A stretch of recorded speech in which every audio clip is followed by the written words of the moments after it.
Le nombre de libérations, forcément, est intéressant pour ceux qui en ont bénéficié. La vraie question, c'est quel type de public a été libéré. Moi, ce qui m'intéresse, c'est de savoir si on va permettre à des détenus d'avoir une vraie libération anticipée ou si on se contente d'effets d'annonce politico-politiciens en faisant sortir quelques jours avant des détenus dont, a priori, on sait qu'ils sortaient dans 10 ou 15 jours. Le but, c'est quand même de faire baisser la population carcérale. Est-ce que ça, c'est pas un bon objectif, malgré tout? C'était une demande des syndicats. Encore une fois, moi, les objectifs me paraissent intéressants. La vraie question, c'est est-ce qu'on ne dupe pas les gens? Est-ce qu'on leur permet réellement d'avoir une libération anticipée qui soit significative? Ou est-ce que pour un effet d'annonce politico-politicien, on vient simplement anticiper de 3, 4, 5 jours, une semaine, une libération qui était acquise pour la mi-avril, par exemple?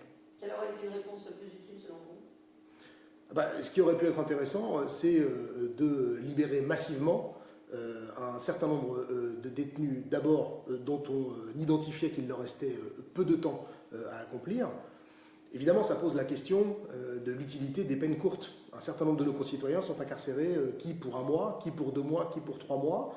Et beaucoup d'entre nous, avocats, considérons que dès le départ, ces peines n'ont aucun sens. Donc j'aurais aimé, moi, qu'on puisse imaginer déjà annuler complètement ces peines privatives de liberté qui ne servent à rien, qui n'ont aucun effet en termes de resocialisation ou de prévention de la récidive, et on aurait fait un certain ménage d'ores et déjà dans la surpopulation carcérale. Le fait que les parents